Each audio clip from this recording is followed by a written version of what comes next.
So today we're going to be putting to the test 5 more Pinterest beauty hacks. If you missed my first one of these videos, I'll leave a link down below, but you guys seem to really like it, and I love Pinterest and I love beauty hacks, and I'm always super curious to see if they actually work. If you also like Pinterest as much as me, don't forget to give this video a big thumbs up, and also don't forget to subscribe if you want to see more of these like Pinterest testing videos. But without further ado, let's just hop into the very first beauty hack. So the first beauty hack we are going to put to the test is supposed to be the idiot-proof way to apply mascara. And the technique is called smush and pull, and it's basically where you like pull your lashes this way and then pull them out that way. It's supposed to give you really good length and stuff. I don't really see how this is supposed to be any easier or simpler than the traditional way of, putting mascara on, but this is why we're putting it to the test, so let's see how this works. So we are officially up close and personal, and the mascara I'm going to be using is the Tarte Lights Camera Lashes, just because I feel like it's a pretty standard brush and stuff. And excuse my shoddy eyeliner job, it just didn't work out today, but let's see if this actually works. So I'm going to do this eye first, and I watched a video of how you're supposed to do it, and you're supposed to like use the tip of the thing, and you're supposed to just kind of smush and then pull. I don't think this is easier at all. I just feel like I'm about to like stab my eye with the wand, and that's always really uncomfortable. So this is the result of the push and pull mascara technique, and I actually think it makes my lashes look really fluttery, and I like how they're all fanning out kind of this way. But I do feel like they're a little bit clumpy. So what I'm going to do is do my normal mascara application on this eye so we can kind of compare that way. So this is what my eyelashes look like after using the traditional just sweeping method.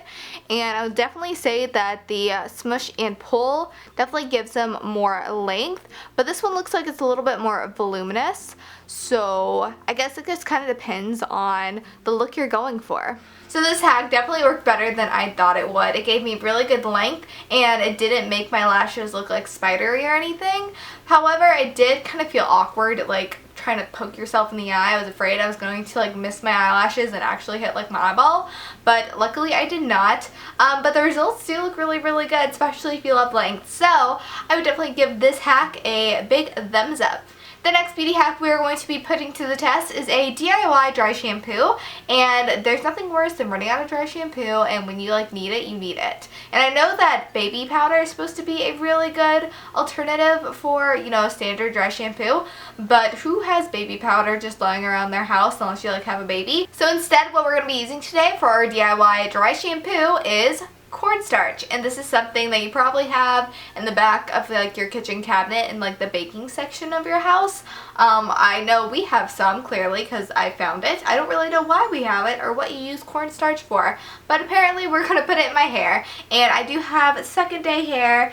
Pretty greasy at the roots, so let's hope this works and doesn't look stupid, or else I'm going to be looking ridiculous for the rest of this video. So in case you were wondering, this is what cornstarch looks like. It's just a white powder, and it feels like nothing, which is very bizarre. So I'm just going to put a little bit on my fingers and then like put it in my hands, and then rub it in my roots. And it really doesn't feel like anything. Oh, and now I'm covered in cornstarch. Ooh, it feels weird. Ooh. So it seems to be giving me some really good volume, which is always really nice. And it also isn't leaving much of a white cast, which is nice considering my roots are, my natural hair color, and they're pretty dark. And it's a very white powder, but I really actually think this is a good like substitute for dry shampoo. It doesn't feel like you're putting a ton of stuff in your hair, but it's definitely absorbing the oil and giving you some volume. So big thumbs up for this one. The next beauty hack we are putting to the test is using perfume as a nail polish remover. Now I don't really see why you would do this on like an everyday basis, because perfume's, expensive versus like acetone that's like $3. But maybe you're in a pinch, or you're like in your car or something and you really need to take off like a chipped nail. I'm not really sure. But regardless, we're still going to test it out. So today I'm going to be using the Taylor Swift Wonderstruck little perfume sample thing that I have for some reason. And then I'm going to be removing one of my nails. That sounded really weird. You know what I mean. And we're up close and personal yet again. So I'm just going to be putting some of this perfume onto a cotton ball. And hopefully this doesn't give me a headache because I'm pretty sensitive to like smells. But here we go. I'm just going to use the whole sample apparently and saturate the little cotton ball. Now I'm just going to try and take off the nail polish on my index finger. It smells really fruity. I mean, it's kind of working, but not really.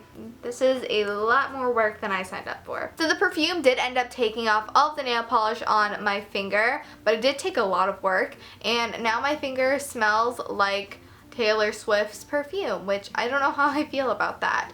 And also my nail feels really like gritty and dry, so maybe if you're in a pinch this would be like handy to know, but hey, it kind of worked, right? Yeah. So for beauty hack number 4, we are going to be making our very own DIY matte nail polish using cornstarch yet again. Who knew cornstarch was so handy? Or maybe it's not. We'll see if this works. So basically all you do is take a normal nail polish. This one's a Sally Hansen one in the shade Watercolor, and just add some cornstarch to it. So let's see how this is going to work out. So I moved you over here so I don't spill cornstarch over myself, but basically all you have to do is add cornstarch to your nail polish. Now it doesn't say like how much or anything, so I'm just going to kind of wing it.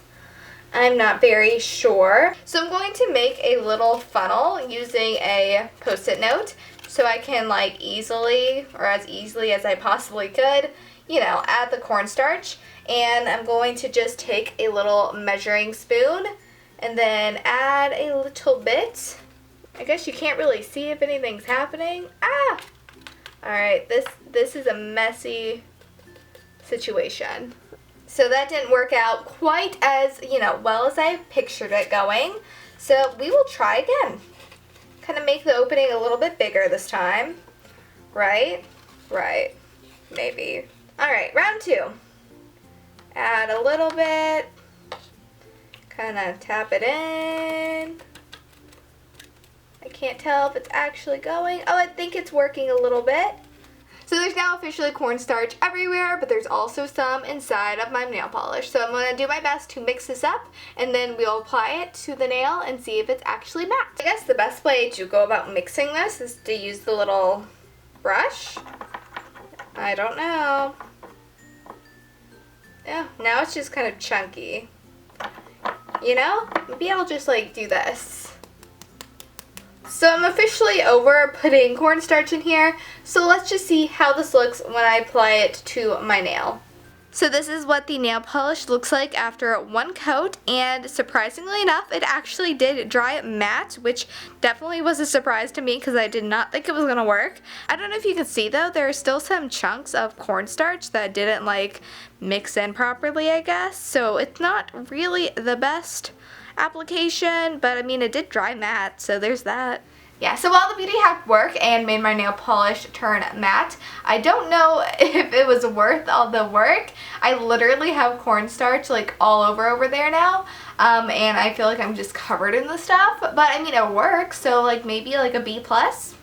And finally, for our last beauty hack, we're going to be putting our dried up eyeliner into the freezer to see if it becomes smooth again. So the eyeliner I'm using today is the Scandalized by Rimmel London. This is a waterproof Kohl Kajal eyeliner, and this one I've had for a while, and it's definitely getting a little, you know, bit more dry than it used to be, and it's kind of skipping when I use it, and hopefully this works because I would like to use this again without having to buy another one, but we will see. So I'll do a close-up of how this applies now, and then put it in the freezer for 10 minutes and come back to you. So here's the before, and it's definitely just not as smooth as it could be, not as dark, and it's a little bit clumpy. It kind of pulls the skin when you're applying it and just feels super dry and super almost crumbly, so let's see if this works. So now I'm going to go put this in the freezer for 10 minutes and come back after and see if there's any sort of a change. So it's been 10 minutes and I just pulled the eyeliner from the freezer, and I'm going to do another swatch and compare the before and after. So this was before I put it in the freezer, and here is after. It definitely made a bit of a difference, especially with the color. It's a lot more like deep after you put it in the freezer than it was before, and it just looks so much more smooth. So, hey, kind of cool. So this hack definitely seemed to have worked, and I feel like it would really work well also if you have an eyeliner that's just a little too soft and maybe needs to harden up a little bit so you have a little bit more control. Or maybe if the eyeliner is just looking a little bit dull, this could also work very well for you. But yeah, I think this is a really good hack. Alright everyone, so those are all the hacks I have to test for you guys today, and this seems to be a really good hack testing day. I feel like everything basically worked. Some were a little bit more difficult than others, but I mean, I'm pretty impressed with all these. So if you like this video, please give it a thumbs up, and if you want to see more like Pinterest test videos, let me know what you want to see in the comments down below, and I'm sure I can do it for you guys. Don't forget to subscribe and check out my social media, and that is everything. I hope you guys have a wonderful day. Bye, y'all.